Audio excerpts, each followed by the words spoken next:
اللهم صل على سيدنا ومولانا محمد وعلى آل سيدنا ومولانا محمد وبارك وسلم عليه. أعوذ بالله من الشيطان الرجيم. بسم الله الرحمن الرحيم. لإيلاف قريش إيلافهم رحلة الشتاء والصيف فليعبدوا رب هذا البيت الذي أطعمهم من جوع وآمنهم من خوف. صدق الله مولانا العظيم، وبلغنا رسوله النبي الأمي الأمين الكريم، ونحن على ذلك لمن الشاهدين والشاكرين، والحمد لله رب العالمين. السلام علیکم ورحمۃ اللہ تعالی وبرکاتہ۔ اس وقت ہم شروع کر رہے ہیں درس جناب آ، قرآن پاک کی سورت نمبر 106 قریش کی، جو مکی سورت ہے اور اس کے اندر 4 آیتیں ہیں، اور یہ سورت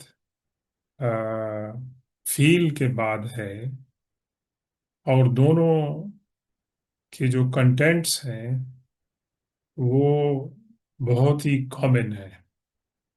بلکہ سورہ قریش کے اندر کنٹینیویشن ہے اس موضوع کی جو سورہ فیل کے اندر ہے۔ اور یہ بعض روایات میں آتا ہے کہ کچھ صحابہ کرام ان دونوں کو ایک صورت سمجھتے تھے، اور اس کے درمیان جو ڈیمارکیشن ہوتی ہے بسم اللہ الرحمن الرحیم وہ نہیں لکھتے تھے۔ لیکن بارکیف جو ہمارے پاس ایک ٹریڈیشنل ویو ہے وہ یہی ہے کہ یہ ایک سیپریٹ صورت ہے، تو اس لیے آپ کو ملے گا کہ آج کل جو بھی مصاحف قرآن پاک جو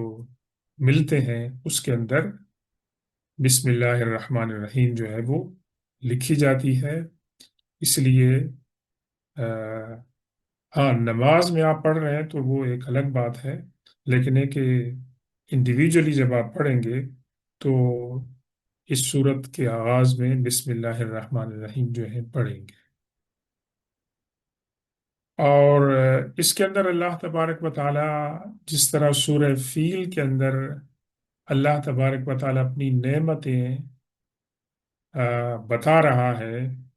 قریش والوں کو، مکہ والوں کو، یہاں پر اللہ تبارک و تعالی اپنی مزید نعمتیں ان کو دکھا رہا ہے۔ فرمایا لإیلاف قریش، یہ ایلاف جو ہے اس کا جو روٹ ہے وہ الف لام اور فا ہے، جو کہ الفت ہے، اور ایلاف کے معنی ہے کہ to install the love and affection of some people in the hearts of other people, یعنی اللہ تبارک و تعالیٰ نے فرماتا ہے کہ میں نے تمہاری محبت دوسرے لوگوں کے دلوں کے اندر پیدا کی۔ قریش کی محبت کو اللہ تبارک و تعالیٰ نے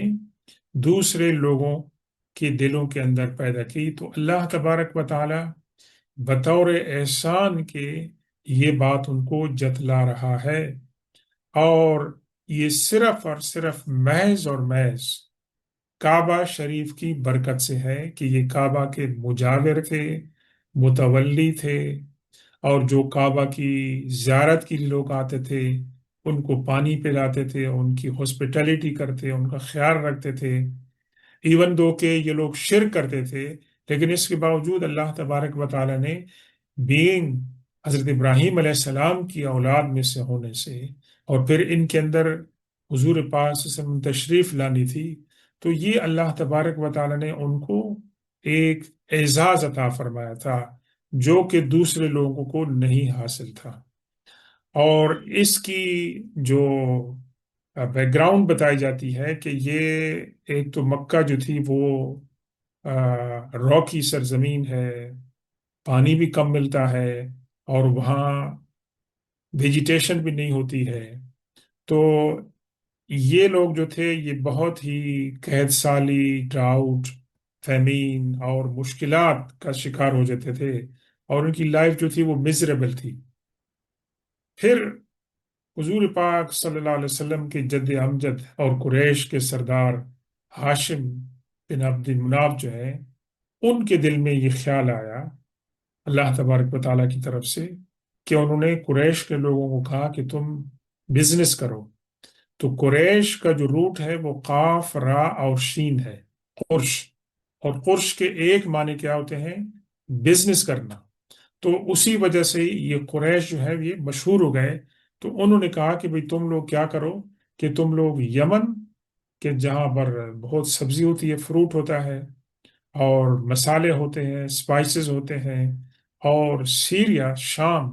جہاں پر کہ مطلب ہے کہ اس وقت رومن کی حکومت تھی، سویلائزیشن تھی، اور وہاں بھی بہت ساری چیزیں ہوتی ہیں، کپڑے ہوتے ہیں اور فروٹ اور سبزی ہوتی ہیں۔ تو وہاں جا کے بزنس جو ہے کیا نام ہے، اپنی ٹریولنگ کرو اور سامان لے کے جاؤ اور سامان لے کے آؤ۔ تو پھر ان کا میل جول ہوا دوسرے عربوں کے ساتھ۔ تو پھر جب لوگوں کو پتہ چلا کہ یہ لوگ کعبہ کے مجاور ہیں، تو لوگ ان کو پہچان کر ان کی عزت کرتے تھے، حالانکہ دوسرے جو لوگ تھے ان کے علاوہ وہ لوگ سیف نہیں تھے، ان کی جو ہے وہ لوٹ مار ہوتی تھی۔ تو یہ اللہ تبارک و تعالیٰ ان کو احسان جو ہے بتا رہا ہے۔ لِإِيلَافِ قریش، قریش کی دلوں میں محبت پیدا کرنے کے لیے پھر دوبارہ ریپیٹ فرمایا، ایلافہم، اور ان کی محبت پیدا کرنے کے لیے، رحلت الشتاء والصیف۔ الشتاء کہتے ہیں جاڑے کو، سردیوں کو، اور صیف کہتے ہیں گرمیوں کو۔ تو یہ کیا کرتے تھے کہ یعنی سیریا میں جب سردی ہوتی تھی تو یہ گرمی کے دنوں میں وہاں جاتے تھے،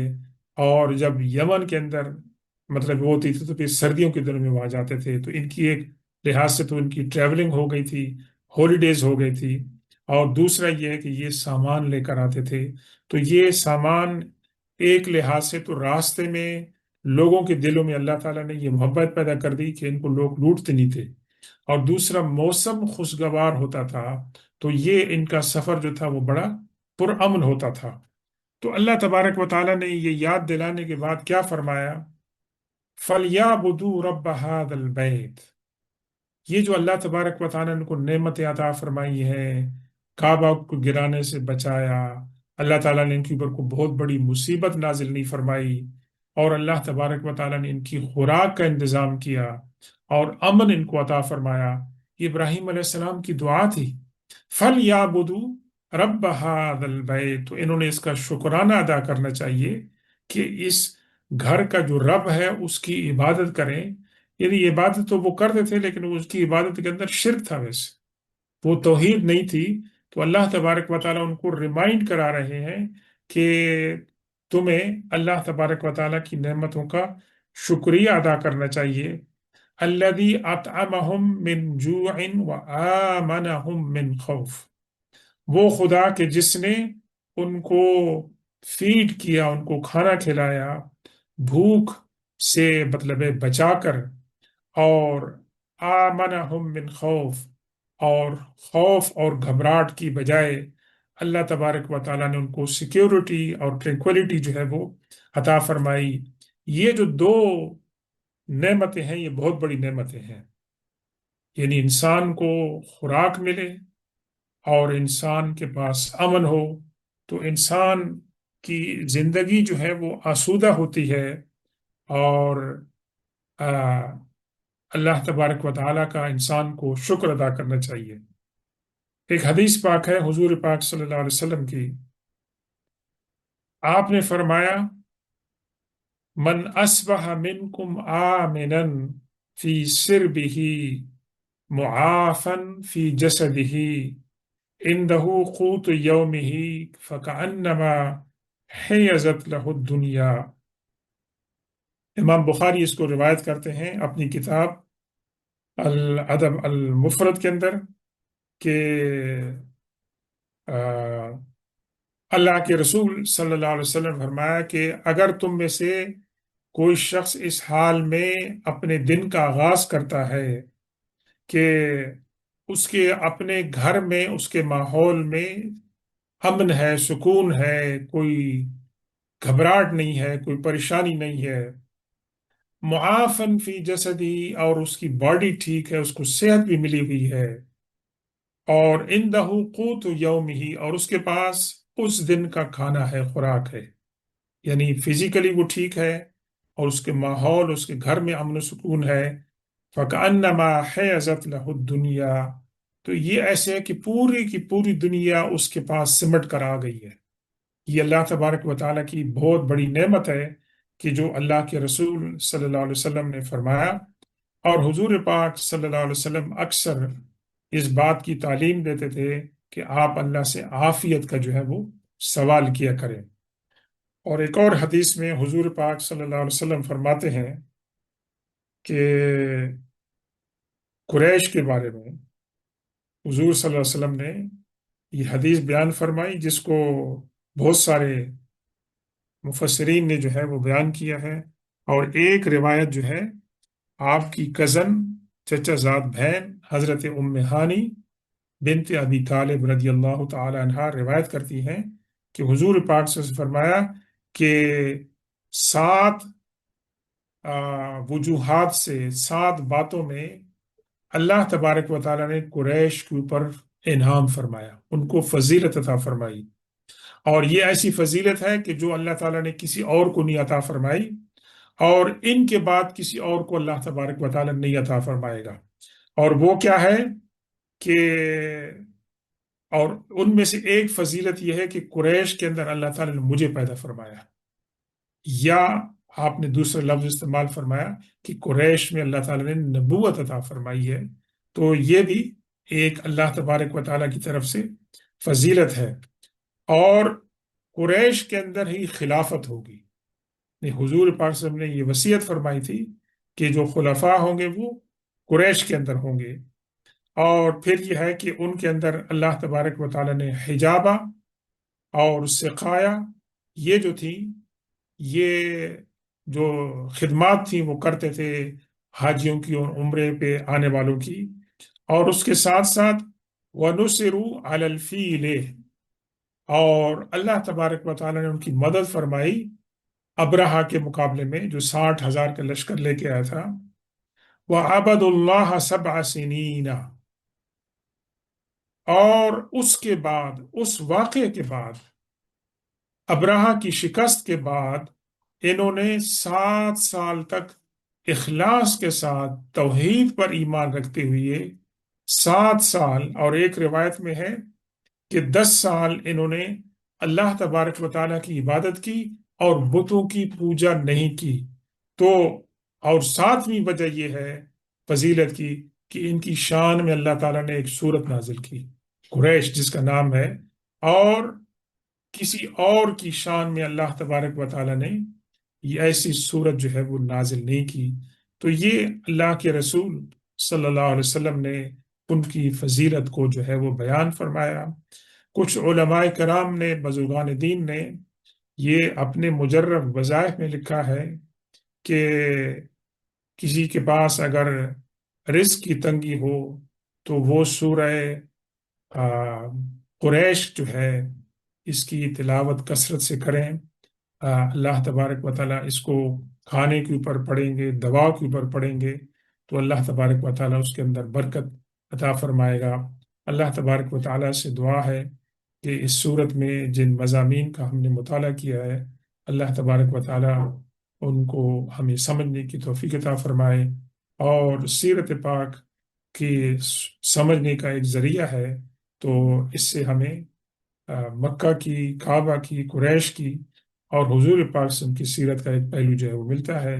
سبحان ربک رب العزت عما یصفون وسلام علی المرسلین والحمد للہ رب العالمین۔